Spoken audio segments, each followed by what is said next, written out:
alaikum. Аят Машвой. Да, ночью мата. Да, сегодня израильская матла. Сперва объявлю, потом на чеченский перейдем. Сегодня 12 августа 2025 года, 19 часов 14 минут по центральноевропейскому времени, 20 часов 14 минут по городу Джахару. Сегодня стрим у нас и на чеченском, но и на русском языке тоже.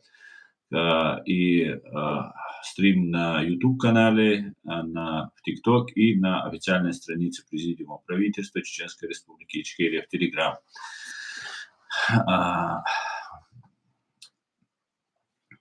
Я вам слово.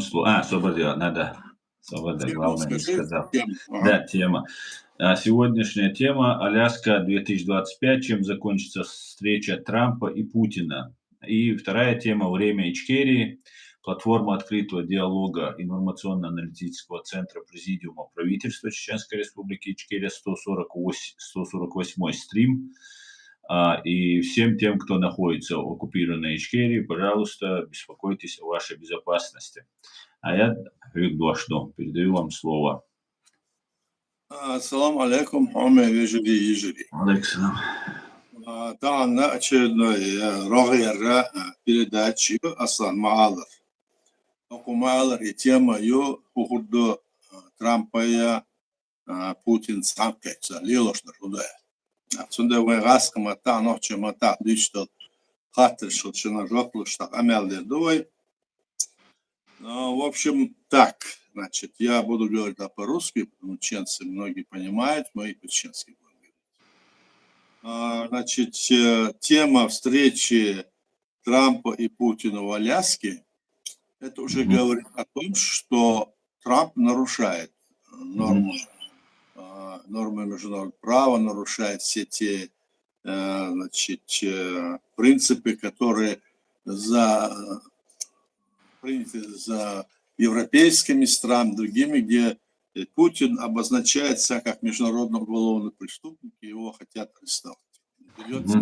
Значит, он это ведет, видимо, для того, чтобы он выставляет это как будто решение, которое хочет прийти к какому-то миру или к перемирию. Мир и перемирие, мы должны понимать, это разные вещи. Перемирие – это временная такая установка, которая говорится, что до такого-то времени можем остановим войну, не будем стрелять.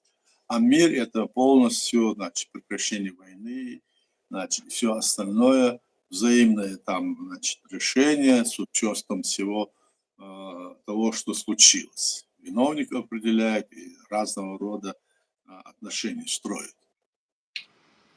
Но встреча, с которой намечена, скажем, на 15 числа августа 25 года в Аляске, это символичное. Аляску, в свое время, там, 100 с лишним лет назад,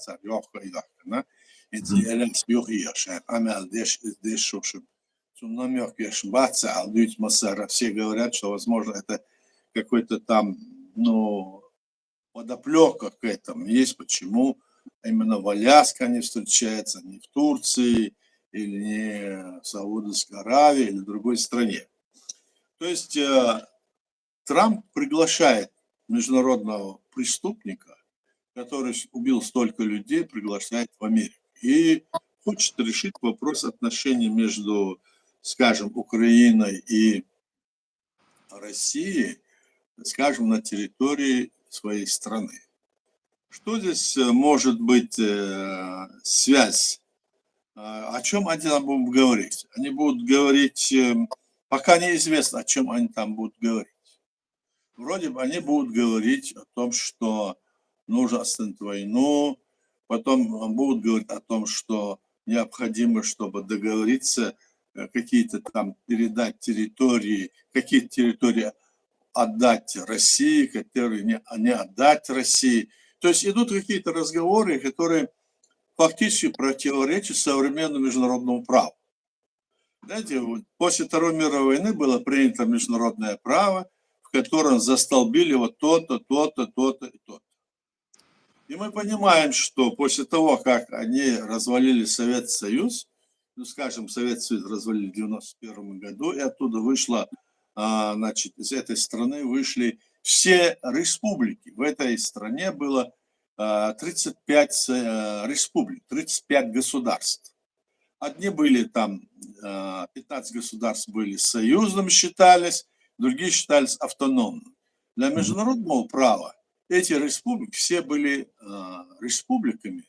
Они имели свою конституцию, имели свое правительство. То есть у них было все как у настоящих государств, как союз, как, значит, какая-то вот единая там конфедерация. И после того, как распалась эта страна, или развалили ее, то в этот момент, выйдя из этой страны, даже не учитывая тот момент, что их в августе, вернее, в апреле 90-го года Советский Союз преобразовал все в союзные республики, даже не учитывая это, даже без этого они имели право на создание своего государства. Они имели право это по причине того, что в Конституции СССР было это записано, что если, допустим, любая республика уходит из Советского Союза, то автономные республики имели право на свою государственность преобразовать. Но в связи с тем, что эти автономные республики были еще за 2 года до развала Советского Союза преобразованы в союзные республики, они тем паче имели право на свою государственность. И поэтому, когда в 91 году они еще вот до развала еще Советского Союза, до декабря, Советский Союз признал 3 республики независимыми государствами. Я повторюсь и скажу, что в любой стране, которая есть в современном международном праве, то есть с точки зрения международного права, любая, скажем, территория, которая хочет образовать свое государство, ей необходимо при всех тех вот условиях, которые, допустим, заложены в международном праве, принципе права народа на самоопределение международном, все равно ей необходимо этой территории согласие, разрешение этой власти. Это надо запомнить нам всем. Этой власти из территории, которой она выходит. А так как эта власть Советского Союза сама исчезла, все республики, так, 35 их было до развала, 3 республики признала Балтийские власть СССР, осталось 32. Вот эти 32 республики получили право на создание своих суверенных государств, потому что они оказались в международном правовом поле, и эта власть СССР сама исчезла. То есть и в этот момент власть, некоторые республики из этого Советского Союза, которые ранее как бы входили в них автономные республики, не имея на то права с точки зрения международного права и с точки зрения даже этой бывшей конституции СССР, они незаконно эти республики подвели при развале СССР, подвели под себя, не дав им возможность создать свои государства. Ну, в первую очередь я скажу о РСФСР, которая вышла из Советского Союза, РСФСР, и в составе ее было раньше, было 2 года назад, было 16 союзных республик, то есть автономных республик. Из них 15 республик. 15 республикам или всем им было дано право на свое самоопределение, а так как РСФСР выходила из СССР, то все эти республики имели право на свою государственность, что я хочу сказать.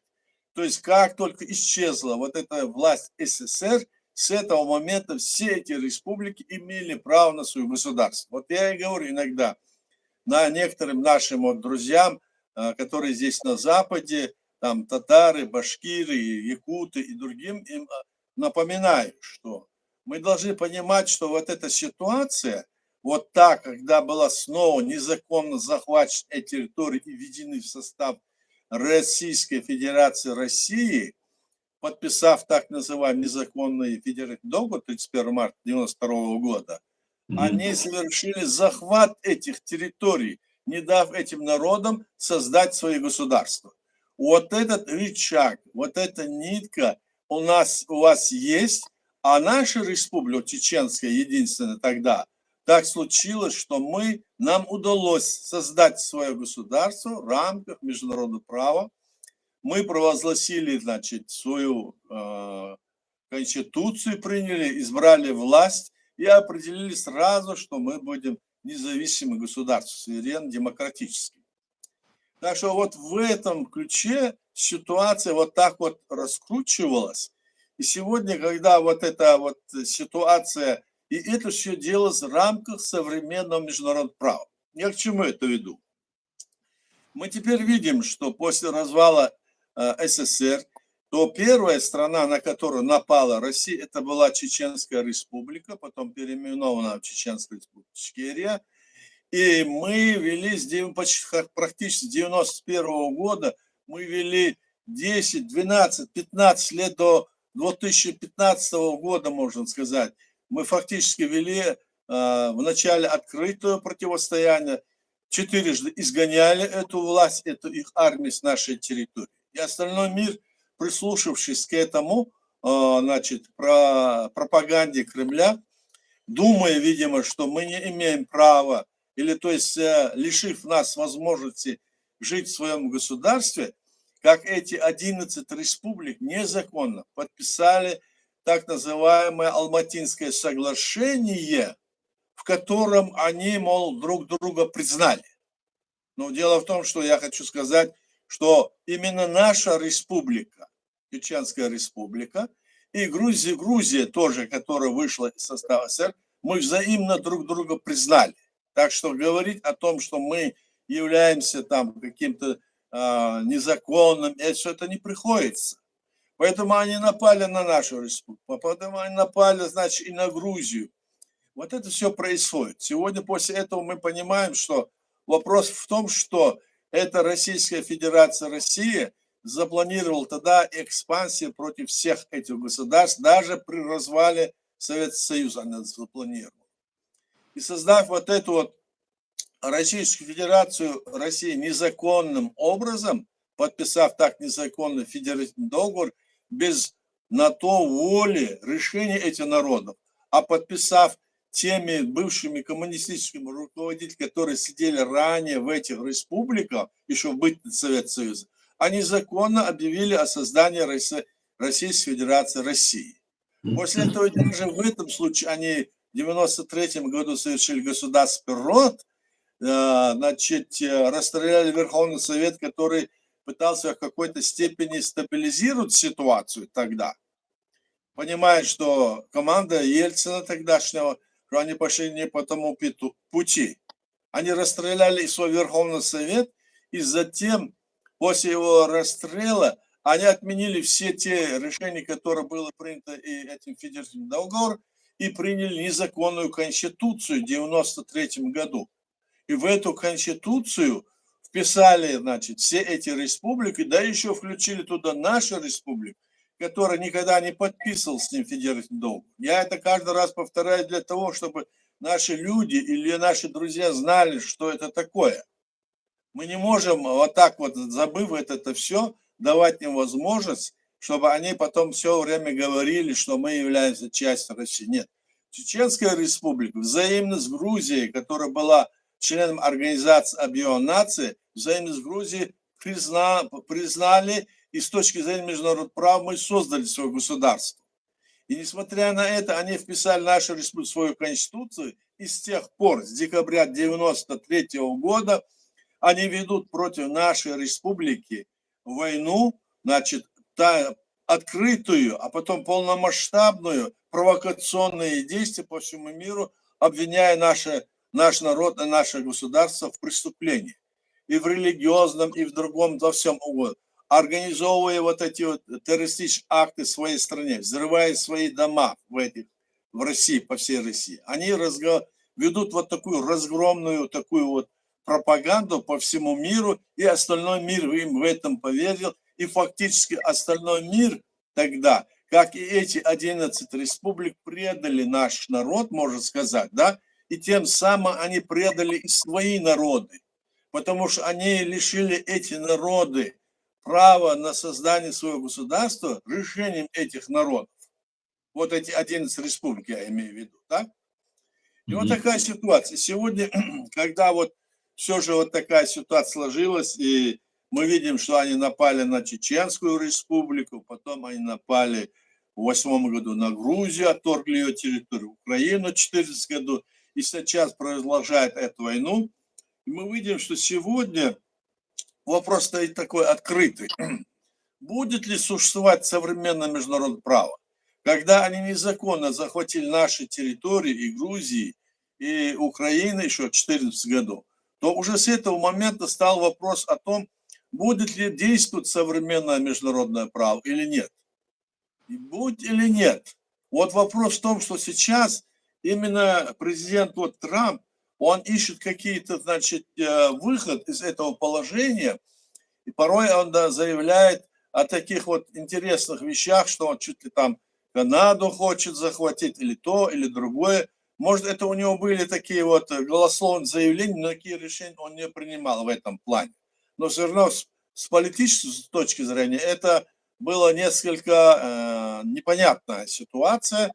И сейчас идет, конечно, он ведет борьбу тоже вот с этими диктаторскими режимами, которые есть в современном международном праве. Диктаторский режим – это режимы, которые, значит, не позволяют своему народу избирать власть в своей стране. И все время сидит там какая-то хунта, если можно так сказать, или какая-то группа людей, которая вот все время управляет этой страной и не позволяют власти этой страны, не позволяют избрать самим власть в этом государстве. Вот что. И эта борьба идет между. Сегодня вот президент Трамп, он ведет такую вот очень такую вот скользкую политику, с моей точки зрения, непонятную до конца.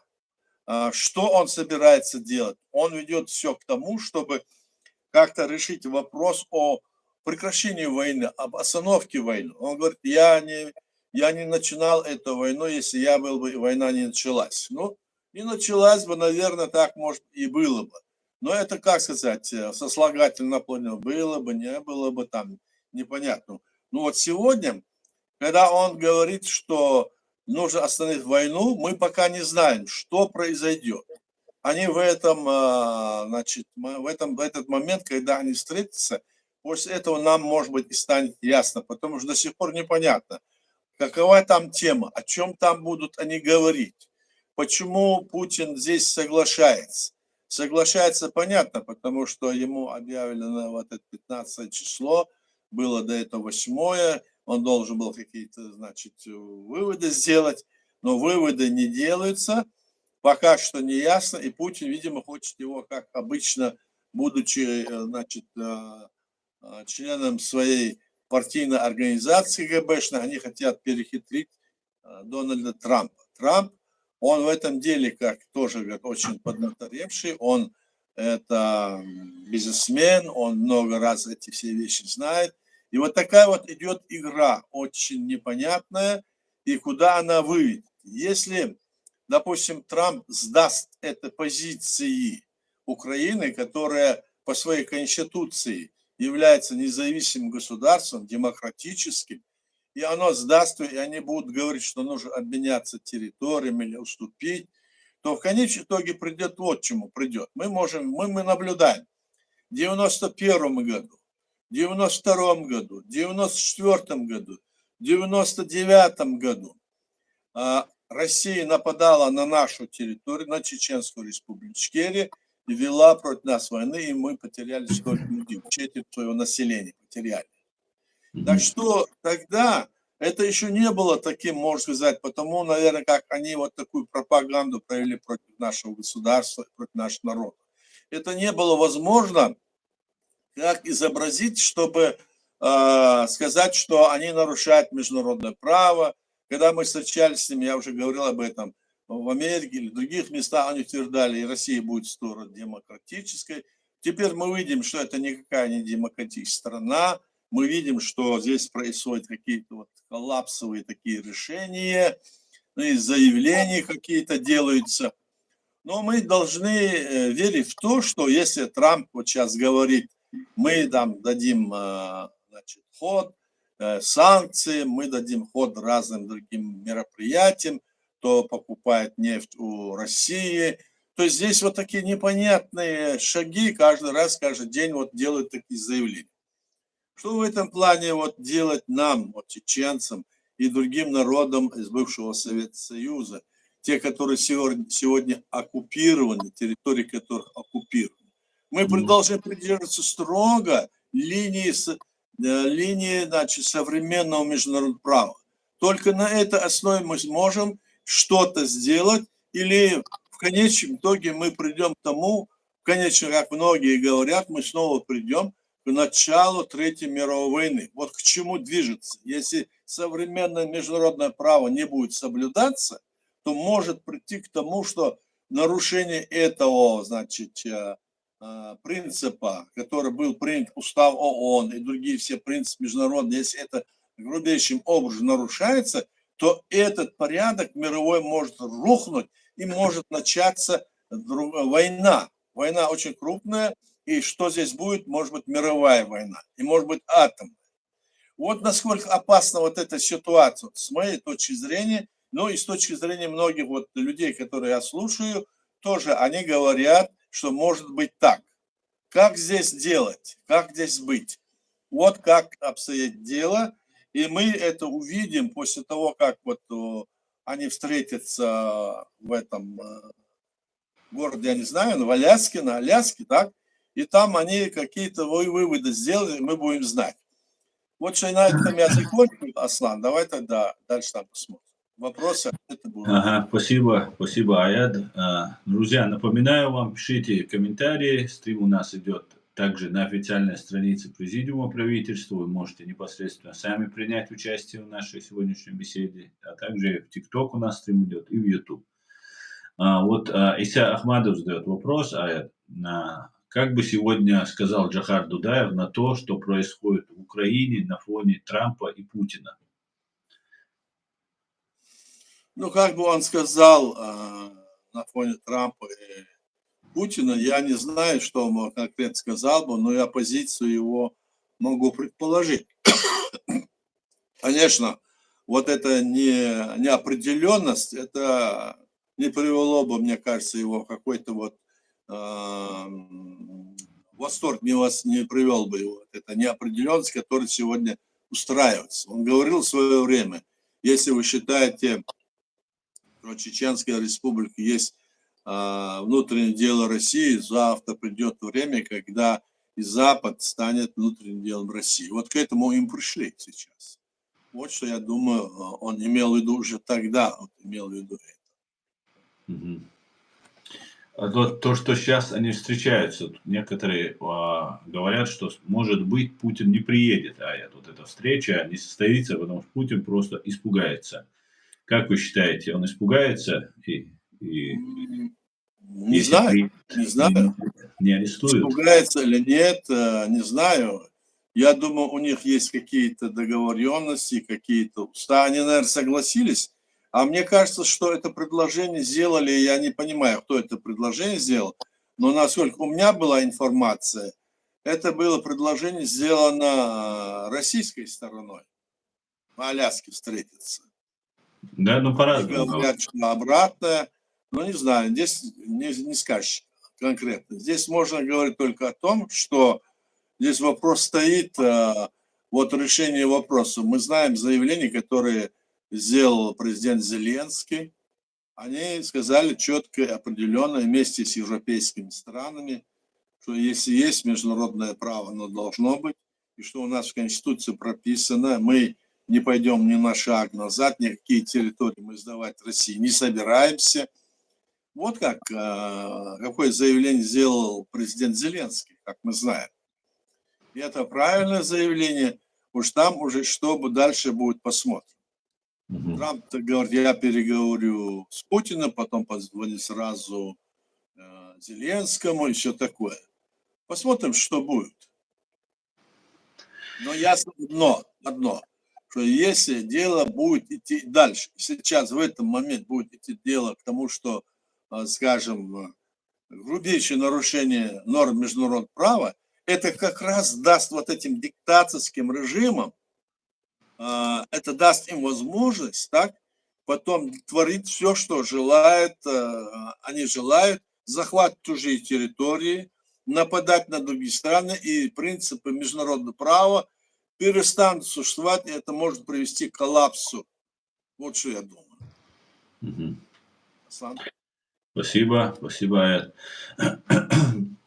А вот, Аят, если во время обсуждения Трамп сказал, что нужно обменять земли, какие-то там земли, провел аналогию там с океанской набережной, что самые ценные земли там и так далее.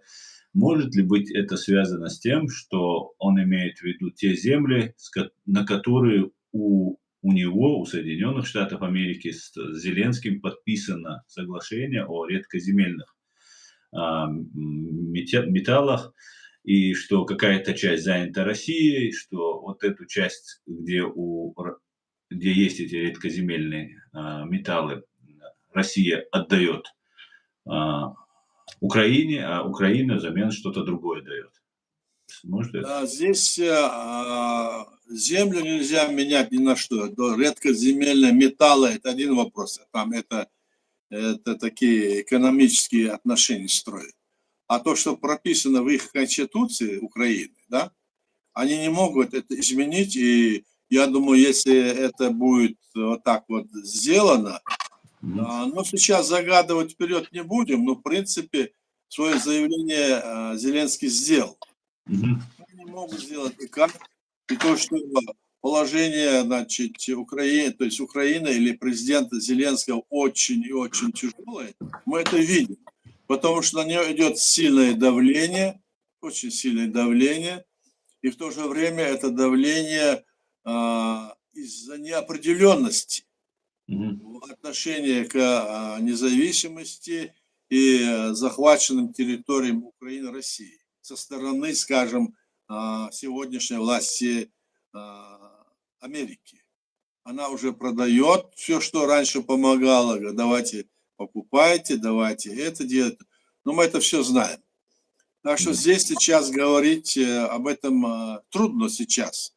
Посмотрим определенно, конкретно, что будет предпринимать, скажем, президент Трамп в отношении тех, значит, требований, которые сегодня выставляет, скажем, Путин. Этот имперский, как говорится, руководитель, который пытается воссоздать назад империю. Я думаю, что времена те ушли, и ему это не удастся. Если даже они на это пойдут, я думаю, что украинский народ не пойдет, не будет соглашаться с этим. Я так вижу это пока что. Ага, спасибо. Так, вопросы. Есть ли вопросы, друзья? Пишите вопросы. Я вот вижу, здесь много опять спамят, забивают нам эфир. Это не такой выход нашли из ситуации. Просто отвлекать внимание. Вот знаете, что я думаю по поводу вот этого атомного оружия? С окончания развала, точнее, распуска Советского Союза, они не провели ни одного ядерного испытания. И, как мы знаем, для Соединенных Штатов Америки самым главным вопросом на тот период было взять под контроль это ядерное оружие. И беря это оружие, так нечаянно не заметили уничтожение, геноцид целого народа, то есть нашего. И зная, как американцы серьезно относятся к этой проблеме, у меня возникает мысль, что, может, они все-таки взяли так под контроль, что у русских нет этого ядерного оружия. И с окончания Советского Союза, с распуска его, не было ни одного, как я сказал, испытания вот этого ядерного оружия. Только вот говорят об этом. Как вы считаете? Но при всем при этом некоторые русские горячие головы там пугают ядерным оружием, говорят, что мы вот как сейчас бахнем. Первый вопрос, как вы считаете, есть ли это ядерное оружие у них, которое способно долететь? И во-вторых, Америка это делает для того, чтобы заработать, или же отойти от украинской проблемы, чтобы, если оно есть, не было угрозы, ну, как говорят русские пропагандисты. Здесь вот приветствие, Нохчамат, ассаламу алейкум, алейкум, салам, Узаха, ассалам, аетчугар. Аэл Хартер, на твой вопрос, здесь то, что есть, то, что у них это оружие есть, это международная общественность и специальными комиссиями, это подтвержденное все. Они знают, сколько боеголовок есть, где они находятся, если они не перемещают их. Это тоже было. Поэтому это есть и нет, об этом говорить вопрос, по-моему, сейчас не стоит. То, что у них это есть, известно. Но в какой стадии они, насколько они, значит, заржавели или не заржавели, вот этот вопрос как бы становится, так?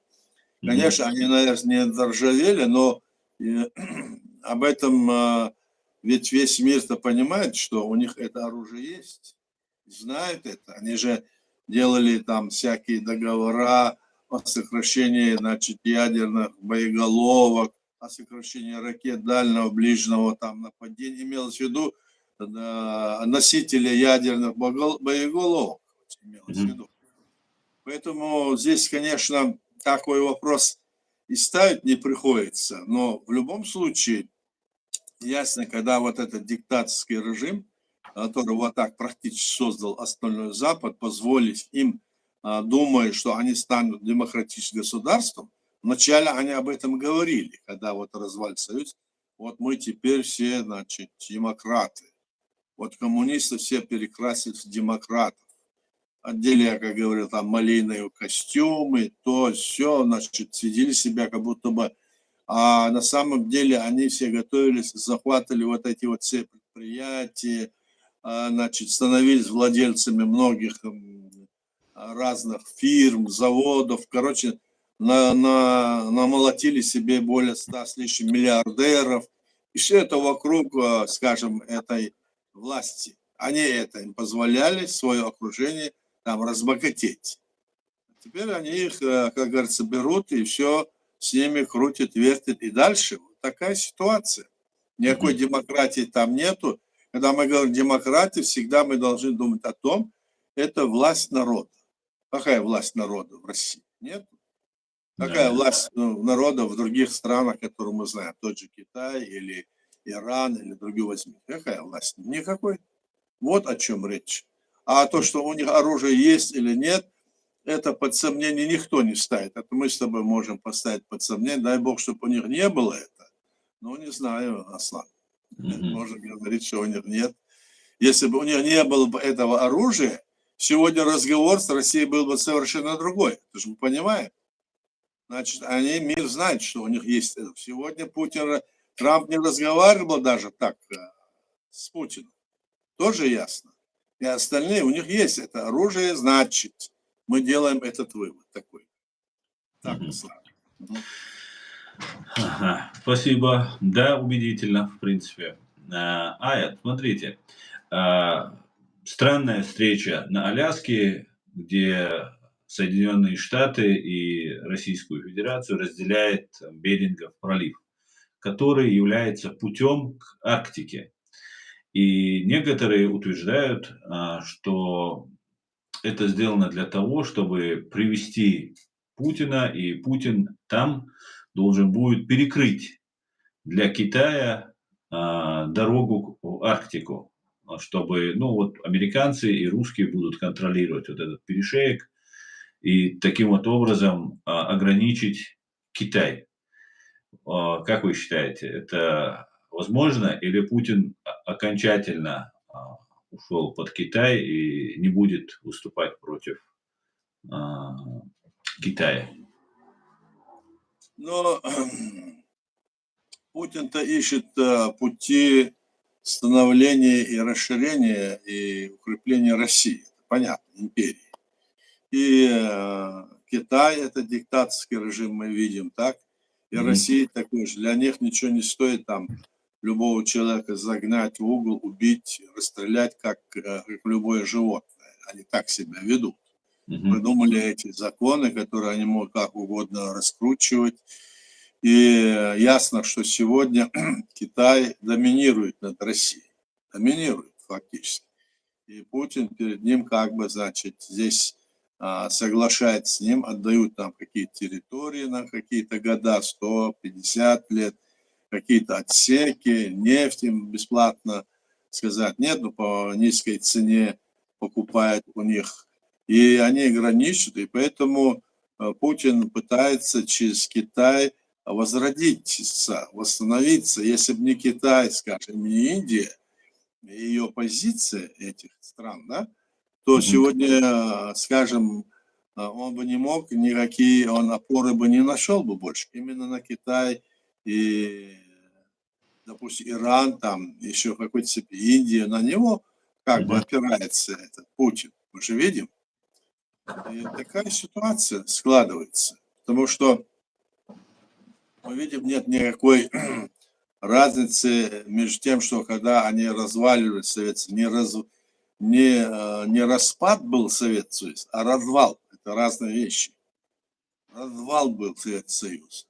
Да. То есть, поэтому они, когда развалили этот Совет Союз, так, потому что, можно сказать, что он был незаконно создан, Совет Союз. Потом развал его, можно считать тоже. И сейчас снова они создали эту Российскую Федерацию, Россию незаконно снова, как и создавали Совет Союз. Но сейчас мы должны действовать с 1948 года в рамках международного права. Поэтому сейчас говорить, что будет и куда они вот это все свернут, непонятно. Китай, конечно, хочет к этим северным территориям или Северной Антарктиде туда пролезть, иметь там возможность. И это тоже его, как бы, значит, сближает, можно сказать, с Россией, Китай.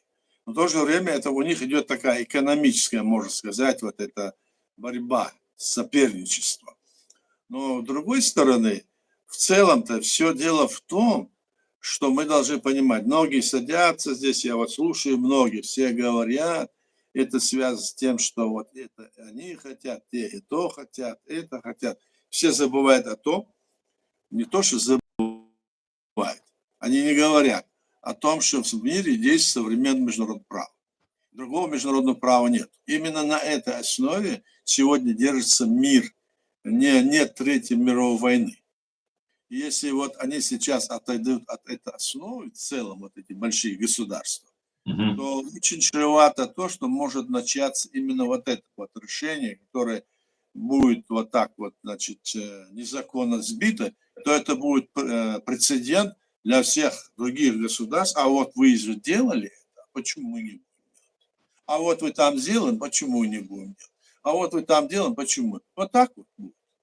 Вот в чем опасность вот такая. Спасибо.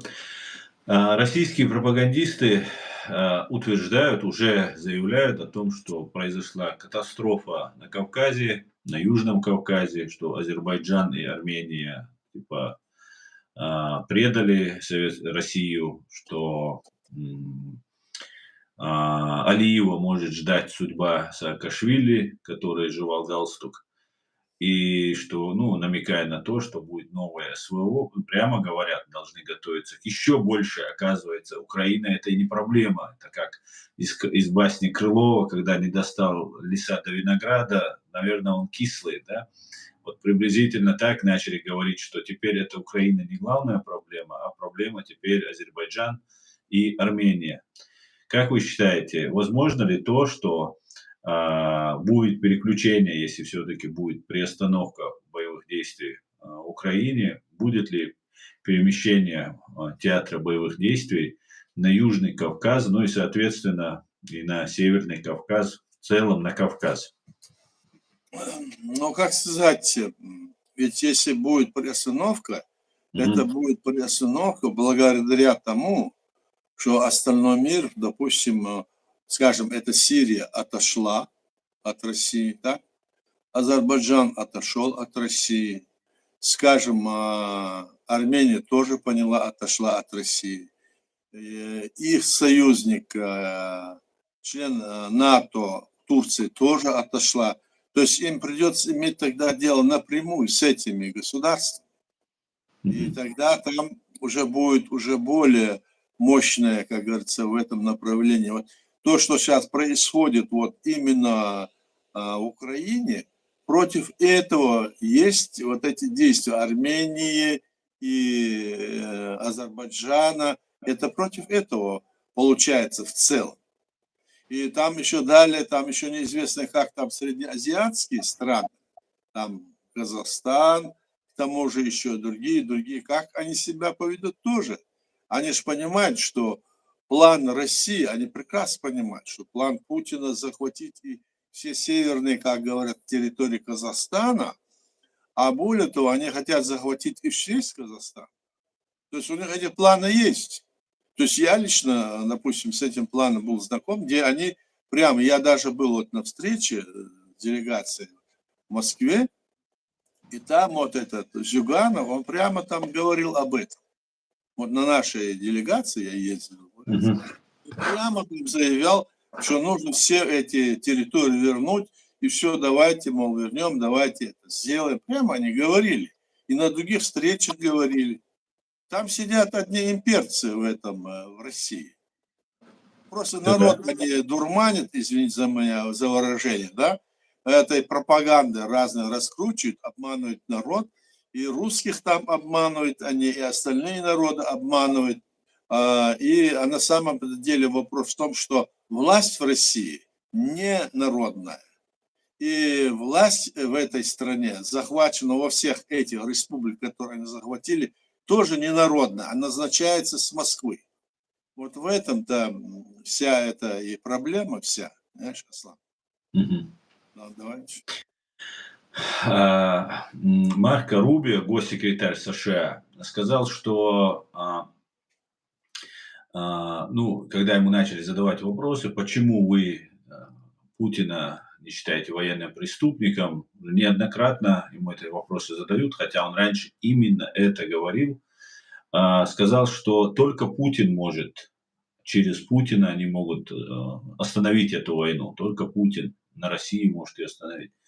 Как вы считаете, кроме Путина кто-нибудь может остановить? Может быть такое, что Путин хотел бы ее остановить, а, например, Патрушев или коллегия ФСБ, которая является коллегиальным органом управления фашистской Россией и главным фашистующим органом, они могли бы остановить или же помимо его воли не останавливать эту войну? Ну, сказать, что только Путин может эту войну, это где-то леща кидать Путину. Почему только Путин? Если Путину дать, как говорится, по шарам, и что выгнать его с территории Украины и установить строгое, значит, требование соблюдения норм международного права, тогда Путин некуда будет и деваться. А мы же видим, что до сих пор идет вот такая какая-то игра непонятная. Может быть, она и правильная, но к чему она приведет, нас постоянно под сомнением держит. Будет ли она, эта игра, в пользу, скажем, того, чтобы сохранить мир этот, или она будет в пользу того, чтобы эти диктаторские режимы укрепились? Вот в чем дело, мне кажется так. США... Не один Путин решает. А если говорить о внутреннем там окружении Путиным, там это ничего. Путин, у них есть коллективно выдвинутая личность, которая за всех говорит. Путин. А это не означает даже и вся эта их компания, вот эта преступная, которая там сидит. Помнишь, как они взрывали все свои дома по всей России и говорили, что это чеченцы взрывают? Конечно. Какие русские им нужны были? Они взрывали эти дома, убивали людей, потом на этом поймались и в Рязани, и все это вот так вот. И вот это, международные вот эти преступники, которые сидят, и, мол, от них это, мол, зависит. Это, видимо, где-то они здесь ведут, ну, скажем так, хитрую игру, и Марко Рубио, и Трамп, может быть. Но, мне кажется, этих людей только вот внушительное действие может их остановить. Внушительно. Аят, вы очень хорошо знаете Россию, вы родились в Советском Союзе, сражались против нее, работали, учились в Советском Союзе, потом сражались против вот этой фашистской Российской Федерации. Вы очень хорошо знаете. Как вы считаете, почему после того, как Путин, Патрушев взорвали русских, спящих женщин, детей, причем самые бедные дома выбирались для взрыва, об этом сами там Трепашкин, там другие расследователи говорили об этом. Как вы считаете, почему Россия, российская армия до сих пор не предъявила это? Они за русских идут убивать, умирать, ну, якобы за русских, там какие-то у них идеи русского мира, русские общины у них. Но когда убивают их же русских женщин, детей, у них не хватает, я не знаю, силы воли, духа, чтобы сделать. Почему так? Это как это возможно? Но это возможно так, как ты видишь. Видишь, как они делают? Они обманывают это население. Этим простое население, им до этой политики, как говорится, очень далеко. Все вопросы решаются там наверху. И изображают из себя, значит, ну, скажем, патриотами, людьми, которые переживают за это население, рассказывают о том, что вот так весь мир против нас ополчился, наш Советский Союз разрушили, теперь хотят и нас разрушить, потому что это вся пропаганда. И притом самая лживая пропаганда идет, идет и каждый день и ночью льется для внутреннего пользования. Мы же видим, как они обманывают население. А население очень далеко находится в смысле того, чтобы понять, что в реальности происходит. И поэтому вот все, что ты сказал, это происходит, потому что никто не может выступить. А те, которые выступали, ты, наверное, помнишь, сколько было движений по Москве, по Петербургу, других городах, где они теперь? Их никого нету. Они или в тюрьмах сидят, или все бежали. То есть фактически они взяли, закрутили гайки, не дали возможности больше уходить, и закрутили, и все, они сидят. Теперь там совершенно невозможно даже слово сказать и по телевидению, даже и телевидение, я уже не говорю, в интернете сказал, все, можешь сесть и не выйти оттуда. Это же мы знаем. Вот о чем речь. Да, сегодня, да, конечно, все гайки закручены окончательно после геноцида чеченского народа. Это понятно. Но вот смотрите, и есть такой Пивоваров у них, и он снимал как раз про эти взрывы домов там ролик, и там тысячи, если не десятки тысяч комментариев под этим видео про взрывы домов в 99-м. И все россияне в один голос знают, что их взрывала их Россия, их ФСБ. Патрушев попался с поличным, его люди попались. Один очень похож на Гиркина, который также разжег войну уже против Украины. Такие специалисты. У них одни и те же, видимо, лица, которые разжигают эти войны.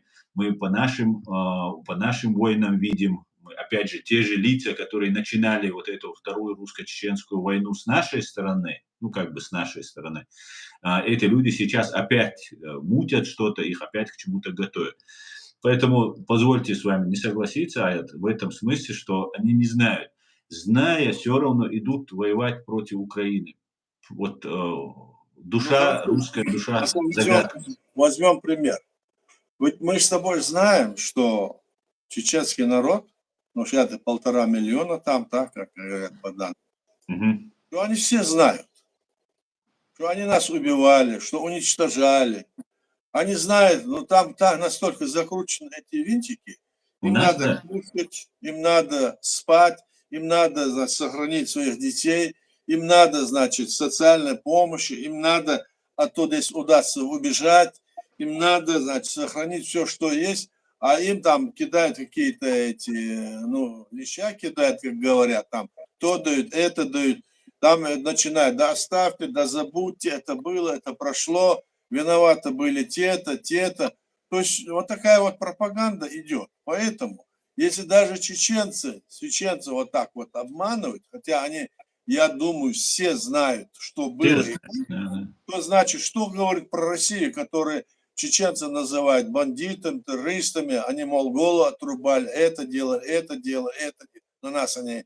И они против нас их настраивают, всех остальных. Что же это такое? Почему? Вот поэтому и происходит, они знают, да, многие знают, но ничего сделать не могут. Попробуют они сделать. Они себя в тюрьму посадят, а потом отправят воевать против Украины, тюрьмы. То есть там вот так закручено все. То есть там должно быть что? Там нужно жестко дать ответ этой власти. Кто даст? Есть ли там организация, которая может сегодня дать этот жесткий ответ этой власти? Или эти либеральные демократы, которые здесь на Западе находятся, между собой спорят, говорят, мы лучше будем, чем они. Они как раз есть порождение этого Путина и их команды, которые сбежали сюда. Они их порождение. Они хотят их заменить, сами таковы. Они вот по поводу, вот когда ты слышишь о Чеченской республике Ичкерия, когда слышишь, что против нас они что-то говорят, ты уже сразу можешь знать, кто они такие. Да. Они те же самые Ельцины, те же самые Путины, те же самые и другие Патрушев. Это они тоже. Фамилии другие, но они тоже. В душе они такие. Вот поэтому вопрос. И сейчас стоит вопрос в Украине. Если Украина в этой войне, скажем, будет подавлена, во что я не верю, Украина обязательно победит, потому что даже если там они примут какие-то решения, украинский народ не примет это решение, не примет. И в этом случае война может быть больше. Если такое будет решение, то это уже как раз таки, я говорю, может пойти дальше. Тогда все другие страны и народы поймут, что если вот не существует современное международное право, на которое, допустим, до сих пор как бы мы говорим, да, оно нет, да, оно не действует, да, это, а здесь явно оно будет вот так вот, значит, грубейшим образом нарушаться, да, тогда здесь уже дело, уже другая стадия настанет. Вот что я думаю. Вот поэтому это, Аслан, все. Ну, я в принципе согласен с тем, что вы говорите, но единственное, нас уничтожили 30% перед тем, как заставить нас, и весь мир от нас отвернулся. И это тоже очень морально сказалось, психологически на чеченцах сказалось, видя эту справедливую борьбу, когда весь мир, но мы не подготовлены к этой международной лицемерной политики, были немножко шокированы, поэтому, а так, да, я согласен, что страх большой на России, и он сидит в генах у людей, в этом, да. И вот еще один такой вопрос, немножко отвлеклись на взрывы домов 99-го года Патрушева, Путина. Да-да. И хотел спросить у вас, вот, например, если непосредственно как Касема Сулеймани, иранского террориста, которого американцы ликвидировали, также если ликвидировать Путина, что бы изменилось? Могли бы русские нанести ядерный удар в ответ уже по мертвому Путину, в ответ на удар уничтожения вот этого террориста номер 1 или номер 2, если Патрушев номер 1? Ну, как сказать, могли бы они, не могли. Я думаю, что не могли бы, и они не сделают это. Но другое дело, что и они и Путина не копнут. Это второе. Все. Здесь вот какие-то вот такие вот другие какие-то подковерные решения хотят сделать. Вот все так говорят, так? Я тоже думаю, что это так, но не хотелось бы верить в это. Посмотрим вот сейчас дальше. Ясно. Друзья, напоминаю вам, с нами каждую неделю 2 раза выходит в эфир Аят Эдигов на платформе открытого диалога информационно-аналитического центра Президиума правительства. Аят Эдигов является сопредседателем Президиума правительства, единственной легитимной власти чеченского народа. И Аят является ближайшим соратником Джахара Дудаева, соратником. И стоит у истоков, и стоит у нашего государства во главе, в том числе в президиуме. Задавайте вопросы, друзья. Вы можете задать в YouTube, у нас здесь я зачитаю. Вы можете задать в TikTok.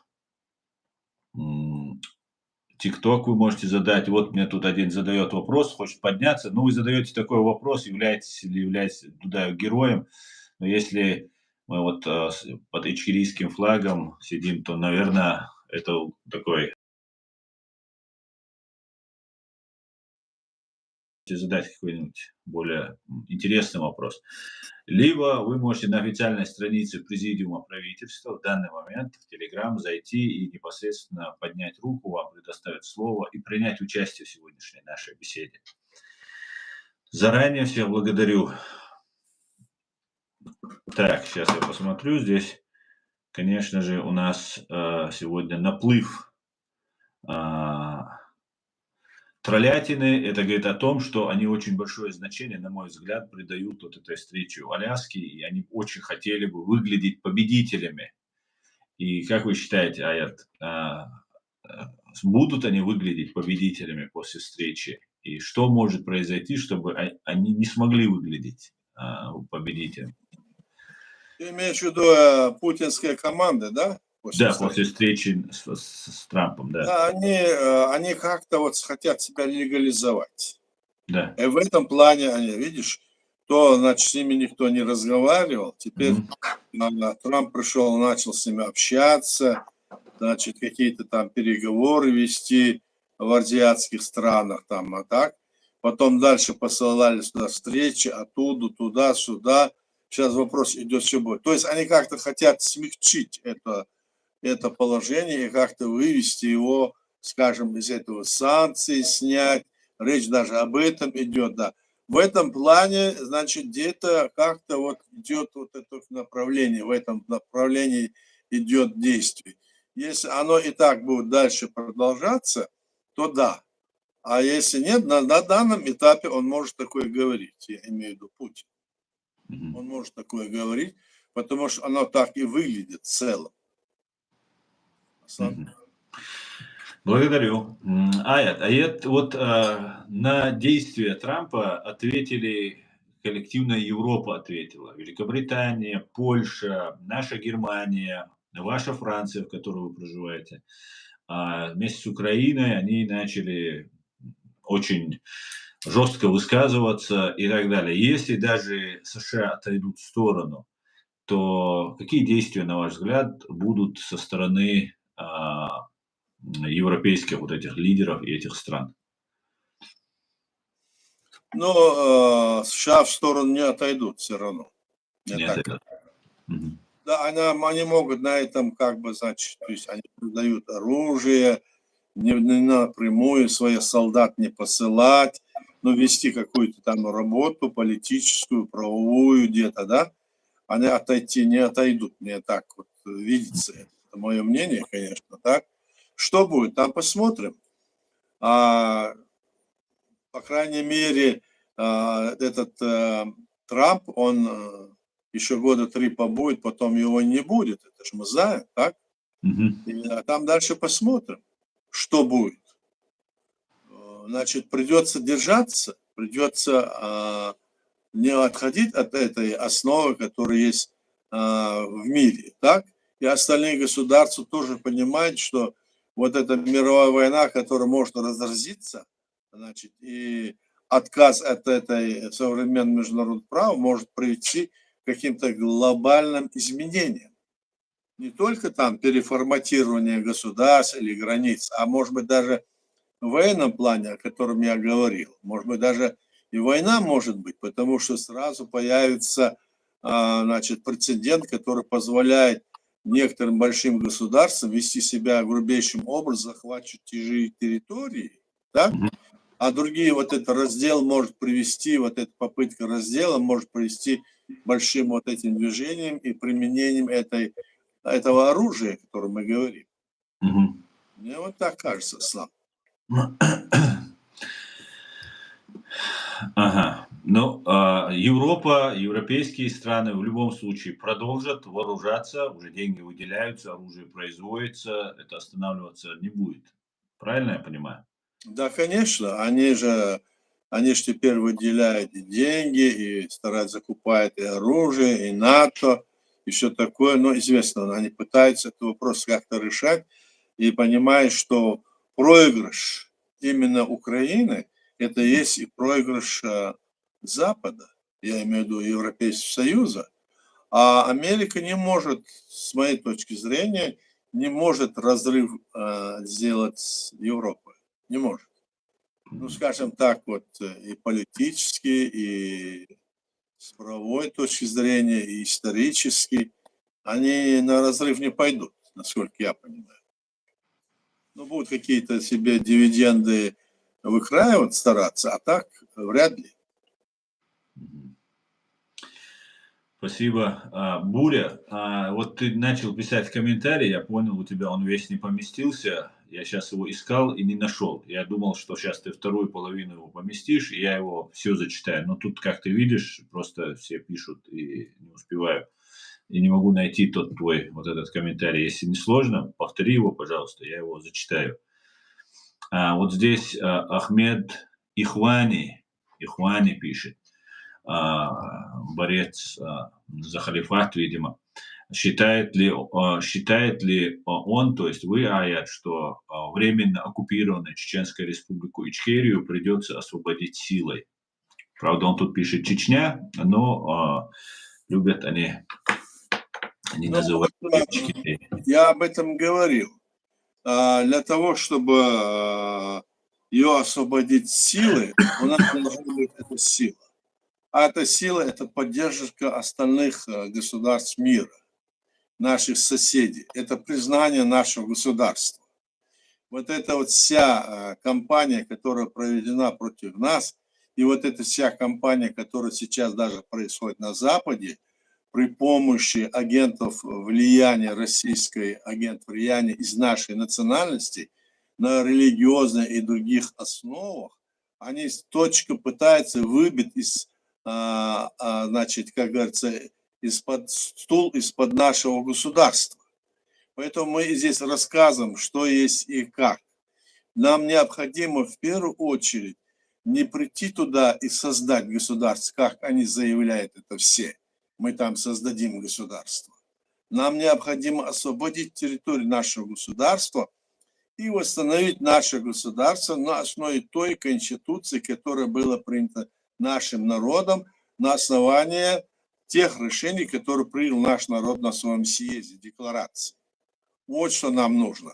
А военным путем нам что? Ну, нам нужна военная, конечно, значит, составляющая нужна, чтобы защищать свою страну, чтобы там был порядок, и чтобы мы были крепкими в этом отношении. А где-то на кого-то нападать, на кого мы будем нападать? Если, допустим, наша страна не признана остальным миром, так? Если, вот мы себе получили признание от Грузии, а власть, которая в Грузии нас признала, сегодня свергнута, другая там власть, мы знаем, так? А в Украине сегодня власть, которая есть, признала наше государство оккупированной территории и геноцид нашего народа. Эти агенты здесь заводят разные разговоры, чтобы ты знал, я говорю, это вопрос кто задает, так? Они заводят разные разговоры о том, что якобы это было непризнание, что это не надо было делать. И вот такие разговоры разных стран, и говорят, мы придем там государство исламское построим. А кто им позволит построить свое государство исламское? Кто? На какой основе?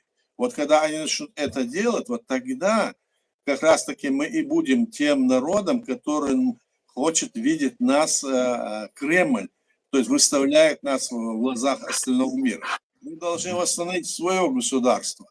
А для этого мы должны, чтобы наше государство на Западе здесь, другие страны признали. Нам удалось вместе с украинцами сделать о признании нашего государства незаконно оккупированной территории. Нам необходимо эту работу дальше здесь делать. А вот такие вот самозванцы, Закаевцы и его окружение, которое здесь на Западе, они все делают для того, чтобы это не случилось. Они пособники вот этих либеральных российских вот этих деятелей, и здесь фактически ведут эту работу все это время. Посмотрите, что они делают, какие они законы принимают, какие, значит, ими действия производятся здесь на Западе.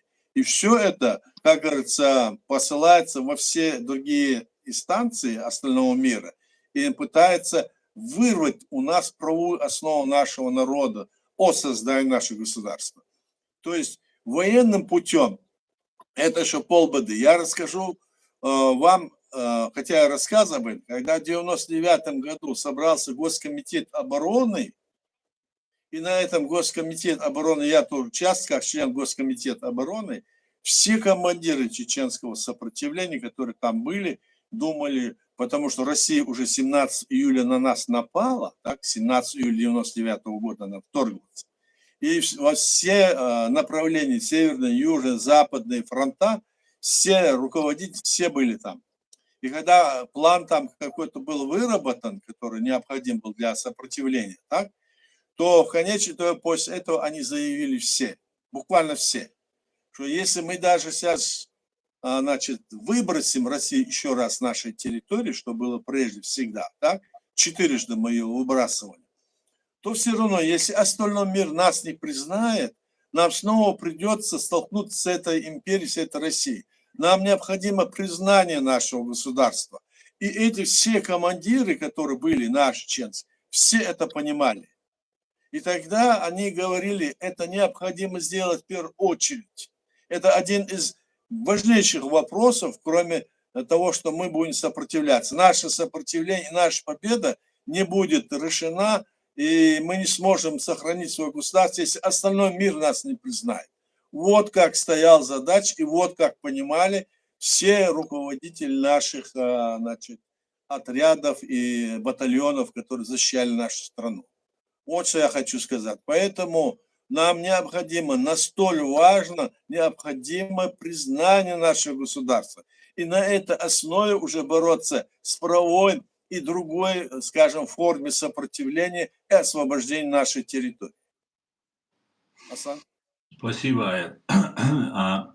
У любого народа, который борется за свою свободу, за свою государственность, за деоккупацию или же просто национально ведет освободительную борьбу, есть своя интеллектуальная элита, которая ведет этот народ. Потому что одними мускулами победить, построить государство нельзя.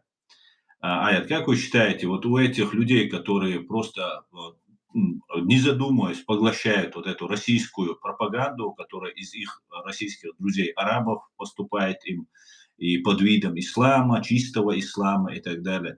Вот эти люди, кого себе назначают вот этой интеллектуальной элитой, которая будет строить это исламское государство, и избегая Чеченскую республику, Ичкерия демократическую, они вот рассказывают вот эти сказки и себе, и нам. Как вы считаете, Аят, кто является их интеллектуальной элитой? Это саудовские короли, египетские шейхи или палестинские террористы? Кто, как вы считаете? Я считаю, что они выполняют заказ. Что? Зная того или не зная, они выполняют заказ. Заказ, который им дается и по их непониманию ситуации, так? Или, значит, их руководство, или какие они считают, они выполняют, они считаются с международным правом, они хотят жить на том свете, лучше в рай попасть, а как будто остальные не хотят попасть в рай. Ведь в рай попасть, это значит вести себя справедливо, по-человечески, а не так, как эти себя предлагают, говорят многие вещи, которые совершенно, вот посмотрите, вот мы там создали свое государство, и если есть исламские государства, ни одно государство нас не признало, ни одно, к которому мы только не обращались. Они были против нас. Я вот встречался, я говорил с президентом Ассоциации исламских государств, его звали Мунир, это 2001 год был. Да. И как раз с этой линии я обратился к нему в ООНе, встретился, что нам необходима ваша помощь, исламских государств, мы народ, исповедующий ислам, нам нужна поддержка. Так вот, что он мне ответил, что у исламских государств своих проблем много. Если вы создадите свое государство, мы тогда можем вас принять в нашу организацию. То есть мы, оказывается, должны были бороться, создать свое государство, чтобы они признали наше государство своей организации. А помогать они нам не собирались. Еще к тому же вот наш президент второй, Яндарбиев Зелимхан, был в Катаре, и оттуда накануне своей гибели за неделю, больше, у меня даже документ есть, как он мне прислал, и он говорил, что здесь эти арабские страны, исламские так называемые, они нам помогать не хотят.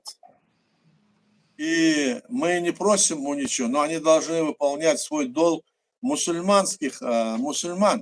И во главе этих государств нет мусульман. Вот так говорят. Нет, то есть мы не можем рассчитывать на какие-то вот движения, которые есть в исламском мире, джамааты. Их неизвестно сколько, много, сотни или тысячи. А в каждой стране их там много. Поэтому ни единой политики нету, а в целом все они, сидя там, управляются их руководством в этих странах. Мы же видим это. А в помощи нам они ничего не делали. Да, правда, надо сказать, что народ их там, он собирал там гуманитарную помощь, это все делал. Народы этих стран, они помогали нам. А вот управляющие, те, которые стоят во власти, они были союзниками Кремля. Возьмите даже этот Хамас. Он дважды, они приезжали, когда те воевали, убивали, приезжали и говорили, да, чеченцы, они должны быть в составе России. Возьмите того же, да, Каддафи, возьмите там других, ну, которые были, я сейчас не буду все их фамилии называть, да, и в Ираке, и в другом. Все они говорили, что мы должны быть рабами русских, Российской империи. Это как вот понять? Вот в чем вопрос. То есть мы должны в этом вопросе быть, ну, просвещенные. Мы не можем так вот действовать, знаете, чтобы нас обманывали. Мы не можем. Поэтому в этом плане мы должны, чтобы действовать и понимать, что эти люди, которые нам вот это преподносят, они сегодня одно говорят, а вчера они говорили другое, позавчера другое, сегодня третье. То есть они, как говорится, как хамелеоны меняются каждый раз. На самом деле им веры нет. Мы это должны понимать. Мы это должны понимать. Вы, молодежь, которая вырастает, должны понимать. И я тоже со своей стороны вам это хочу разъяснить. Вы должны понимать, что это такое. Не понимаю, Аят, за что они обижаются, когда мы говорим, что сектор Газа – это часть, я говорю в частности, что сектор Газа – это часть Израиля. Если на нас они так говорили, еще... Мы не можем говорить, что сектор Газа – часть Израиля. Есть международное право, есть приняты какие-то международные законы, да. Мы не можем, потому что нам нравится тот или этот, или другой, там, скажем, руководитель или страна, отходить от международного права мы тоже не можем, в любом вопросе. Здесь мы должны быть очень сдержаны и понимать, что происходит в основном. Так? Я так думаю, в основном. Ага, спасибо. Спасибо, Аят. Буря здесь пишет, опять Буря, у тебя неполный вопрос. Я хотел спросить у Аяда, я знаю, не знаю, доживу ли я до освобождения. И чуть порадоваться тому, что будут изменены улицы, военные базы, границы, инфраструктура, и если что, что добавить я. Ну вот такой вот комментарий, просто вопросы. Да. Да, доживешь, Буря. Да, все будет хорошо. Если ты не доживешь, и я не доживу, доживут наши дети, внуки, да, все будет хорошо. Да, Мула. Вот Ахмед Ихвани задает вопрос, еще один. Ведет ли он, то есть вы, Аят, работу, ваш президиум, работу, чтобы признали Чеченскую республику Ичкерия? Если да, то на каком этапе работа идет? Ну, первый этап это был в 22 году. Мы работали с Украиной и признание нашего государства, то я был. Другие этапы были, мы все эти наши такие же заявления и обращения на их языках делали вот эти балтийские страны и Польша. Но так как вот ситуация так идет, кроме вот ситуации сейчас нагнетается, и мы эту работу ведем. Мы разговариваем с разными людьми, политиками, встречаемся с их властью по возможности, так? выступаем в разных международных организациях, на конференциях. Эту работу мы ведем, пишем статьи, разъясняем ситуацию, которая есть в мире, и нашу ситуацию, говорим, кто есть кто. Вот наша работа, которая ведется. Мы это те люди, которые являемся продолжателем нашей власти. Мы люди, которые избраны нашим народом на очередных выборах в 1997 году. Нас тогда избирал наш чеченский народ, и это избрание было подтверждено миссией ОБСЕ и около 200 наблюдателей, 200 государств наблюдателей. И миссия ОБСЕ это подтвердила. Мы являемся теми людьми. Все те, которые сегодня на Западе, вот про которые я говорил, компания Закая и в окружении вокруг них находятся, они являются самозванцами, у них нет никакой основы. Они, значит, ушли в 2007 году от власти, обвинив, незаконно обвинив в том, чем не совершал президент, и потом себя объявили незаконной властью на Западе. Их в этом вопросе поддерживают и носятся с ними Кремль и их пособники на Западе. Поэтому мы говорим, есть все документы, есть обоснования, которые они принимали, вся их работа направлена против решения нашего государства, нашего народа, которое принято в 2090 году, так, в ноябре месяце, и нашей конституции, и нашего государства. Эти люди не имеют никакого отношения к нашему государству, а себя называют таковыми, придумывают какие-то ордена, паспорта, все, что они придумают, все это просто обман. И мы призываем остальные государства, остальных политических деятелей, которые есть на Западе, не поддаваться этой пропаганде. Они не имеют никакого отношения к нашему государству. Фактически они являются пособниками империи, Российской империи. Все их действия идут в копилку именно империи, Путинской империи. Вот о чем я хочу вам сказать, отвечая на ваш вопрос. Вот эту работу мы ведем. Да, это был барказ ответ. На дересхул аматхуна Чечня язычная. Оттареш помощь Байронас Вентирваля. Здесь Баванетка, вот наша белорусская подписчица, пишет, скажите, с Америкой такая работа ведется по признанию Ичкерии? Но, как вам сказать, с Америкой ведется нет? Мы пытаемся, конечно, через разные рычаги, через разных людей туда обращаться, так? Пытаемся. И, как говорится, мы через наших друзей, которые есть в мире, тоже пытаемся. Но пока что вести эту работу или нет, ничего не говорит, что мы ведем или не ведем, потому что мы в общем эту работу ведем. В общем. И то, что мы делаем, они тоже наблюдают за всем этим. Они исходят из той политики, которую они проводят в целом. Америка.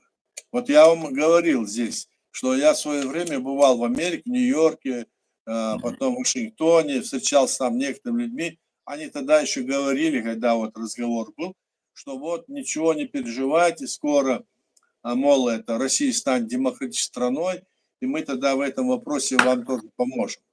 Мы тогда говорили, не будет она никогда демократической, не может быть. Они говорят, нет, будет. У них было такое убеждение тогда.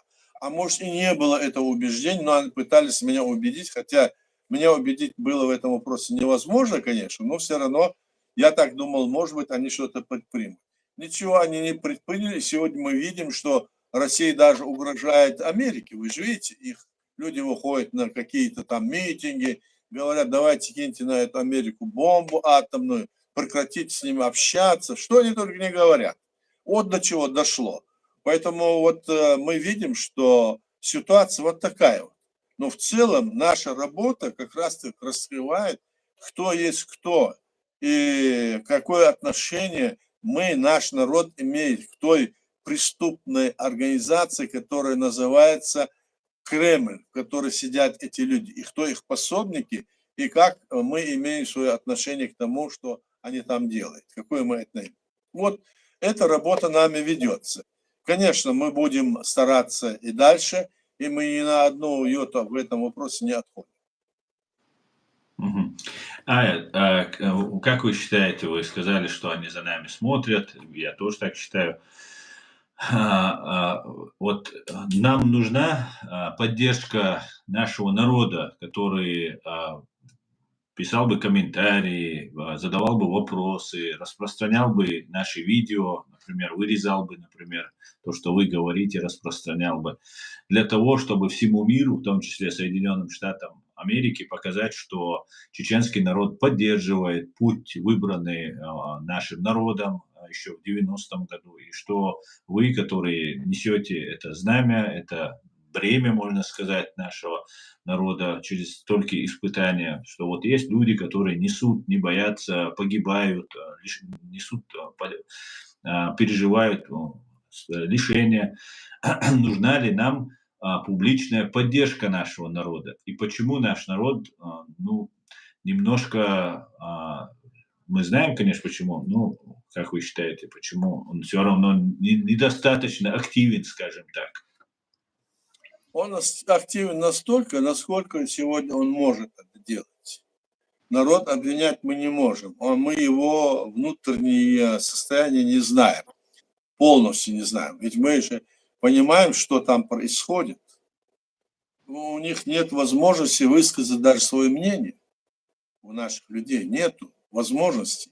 Даже находясь здесь на Западе, многие наши люди, которые мы знаем и являются нашими сторонниками, они даже вот сидят и молчат тоже, не хотят ничего говорить. Не потому, что они не хотят, а потому что их слово может коснуться всех их близких родственников, их самих, потому что это очень опасно в данной ситуации. Если надломит, как говорится, хребет этой империи, скажем, российской, тогда ты увидишь, как этот народ встрепенется сразу. Тогда ты увидишь это. А сейчас они сидят, и здесь даже на Западе, которых мы призываем, я с многими с ними разговариваю, все, они из себя здесь изображают разных деятелей, многие, да, то все не понимают, что порой они работают сами, не понимают, что работают в пользу Кремля даже, некоторые. Вот что происходит. И поэтому сейчас говорить вот такой жесткой, скажем, ситуации, когда мы видим даже вот смотри, против Украины, вот такая большая страна относительно нас, да, и как они ведут против Украины, и как они относятся. И притом эта страна как бы христианская все равно, да, и как они к этому относятся. Оказывается, религия не играет никакой роли в этом вопросе. Видишь, вот. А просто религии против нас, направили против нас, как будто бы мы религиозные. Религия – это инструмент давления на народ, чтобы сохранить эту власть, ее власть использует всегда. Поэтому в этом вопросе мы должны понимать, что твоя вера – это твое мировоззрение, а не, скажем, военная, значит, организация, как они хотят ее представить, и чтобы потом вот действовать. То есть, смотрите, в Украине о религии никакой речи не идет, ну просто там имеются в виду какие-то вопросы, то христиане там или православные, или католики, тоже много разных чтений. Поэтому здесь сейчас говорить о том или ином, собственно говоря, и не приходится. Мы стараемся объяснить нашим людям этим. Наши люди, они пока находятся в забитом, очень даже тяжелом состоянии, они не могут даже слова сказать. Не то, что здесь на Западе, здесь еще относительно могут сказать, а там вообще не могут сказать. Ты же видишь это? Вот такая ситуация, Аслан.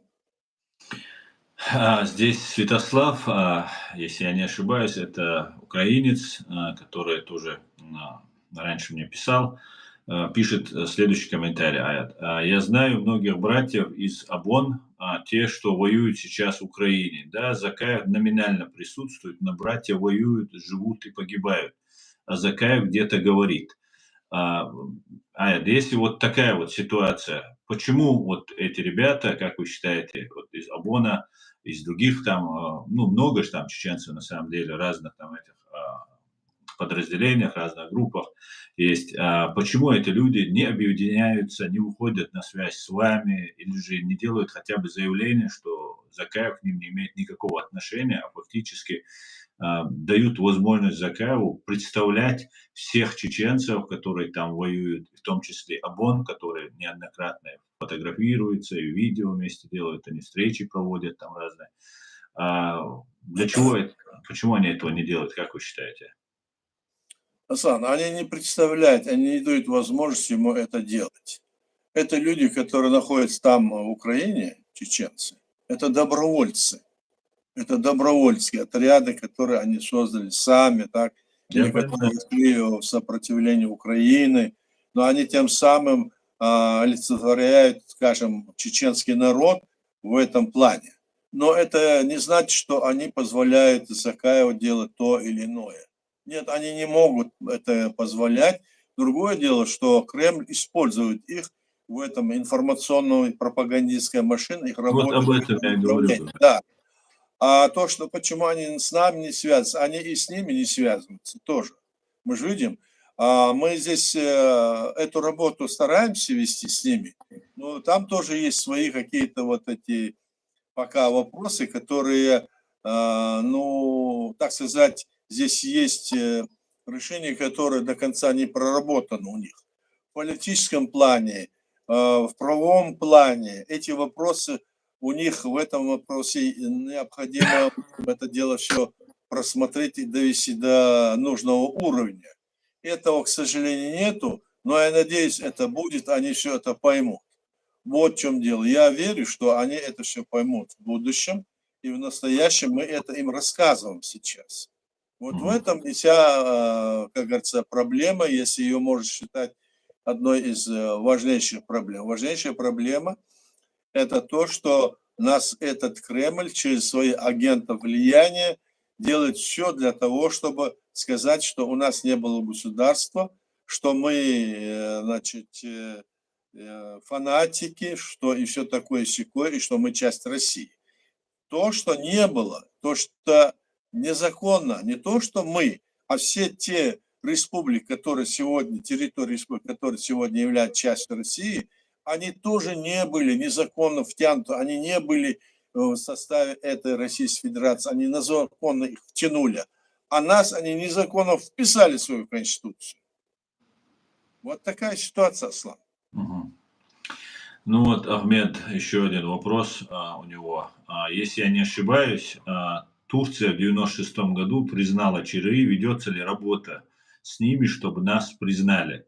Ну и, видимо, речь идет о турецком Кипре, который нас признал.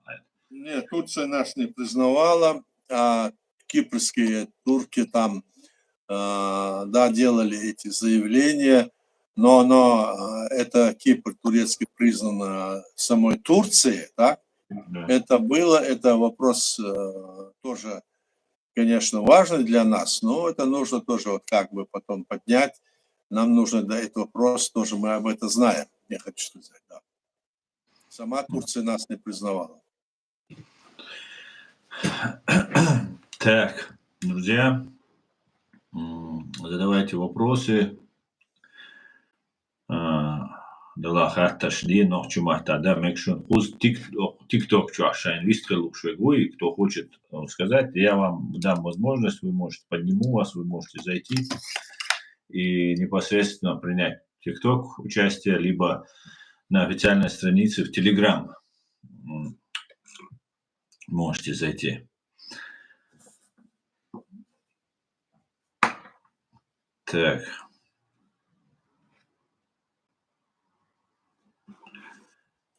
Ну, нету больше комментариев, Аят.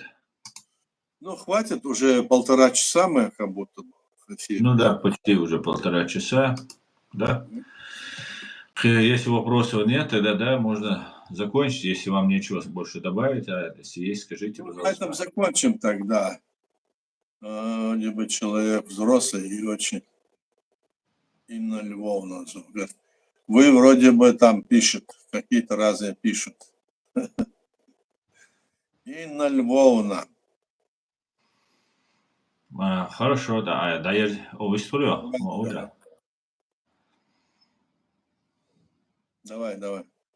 Все, друзья, на этом наш сегодняшний стрим заканчивается. Спасибо всем, кто принимал участие, задавал вопросы. Аят, спасибо вам большое. Святослав, алейкум Вы ассалам. тоже всем спасибо, кто участвовал, слушал нас. Всего тогда хорошего. Адикёль, Маш Ойль. До завтра, друзья. Олег, далее.